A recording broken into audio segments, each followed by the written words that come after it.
Alright, so this is the first video of the series of getting to know Kate, getting to know Captain Kate, my background, and I guess why I am the way I am. I am unsure, I guess, of the structure of this and when to end it and like that type of thing and how deep do I go, and so I'm just gonna get started. And I'll start at birth.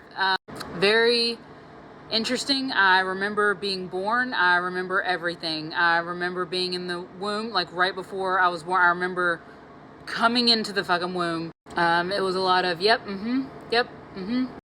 this is what I'll be doing. I remember a lot of confusion of like why people are acting the ways that they're acting. Why are they trying to get me to do things? This is weird. Just very like, what the fuck, but without knowing those words yet, but a lot of confusion. A lot of my childhood was confusion of like, why are they doing this to me? Which I now know because of how much I've healed was because when I went through like the earth portal, it was a lot of beings standing around being like, no, not you, anyone but you.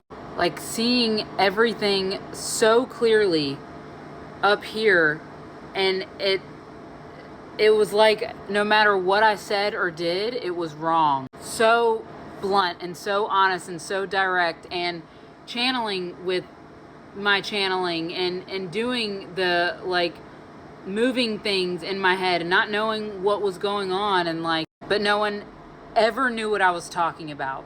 The word alone does not even begin to define my childhood. Interesting, it will not let me show the pictures. So, okay, that's fine. And I remember very clearly waiting for people to catch up, just waiting for everybody to catch up, just waiting. I can talk to people that age. I could talk to, these people cry a lot, like my peers, the 2-year-olds and 3-year-olds and stuff, they cry a lot. These people cry a lot. Why are they crying? All they did was get called stupid. That's really weird. This is really weird. Why did that person tell on that person? Why do they care? A lot of being punished. And I just remember like everything I did, everything I would do was stopped. Like I should not be doing it that way. And I would just go and then just keep doing it and just keep moving forward and just keep doing it constantly. You shouldn't be doing this like that. Okay. And then just keep moving forward. Like, I'm gonna punish you this way. Go in this corner. I'm still gonna not do that. Like, I'm gonna go in this corner, but I'm still gonna keep doing this. That's really weird. Fine, if it won't let me do it this way, then I'm gonna stitch a bunch of videos together. This is me. I was maybe about 2. Very cheeseburgers. Oh, this is me in my class. I think this was 1st grade. Where am I? Right here. Oh, and this is just pictures of me because I was always alone, but my friends were okay. It was non-chosen family. Non-chosen family. I'm over here. Not even in the picture. That would be terrible. That would just be terrible. Where am I? All the way over here. Because I was bullied. Now, I would not call it bullied. They just did not like me. Actually hated me. But release soul fragments, all that. That's all fine. I'm just telling happening. So as I got punished, everyone slowly realized that I was just unpunishable. I would flick a bug in the corner. My father would even laugh at it, like as he would tell this as I got older. He'd be like, yeah, you couldn't put her in timeout. She would just flick bugs in the corner. She would laugh at the walls, and what I was doing was I was projecting cartoons, like full-fledged, full-episode cartoons on the wall and watching them. And then when I'd tell somebody else to do it because they were crying, their little toddler selves were crying, looking at the walls and upset because they got punished, I was like, oh, just reflect them onto the walls. And they were like...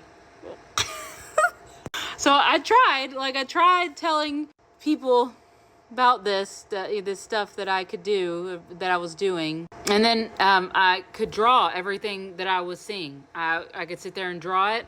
I could look at a picture. I could look at something and draw it perfectly. And my grandmother had kept all my drawings. But nobody would dare acknowledge that I would actually be called a drawing savant in today's day and age, because that would be acknowledging me. That would be terrible.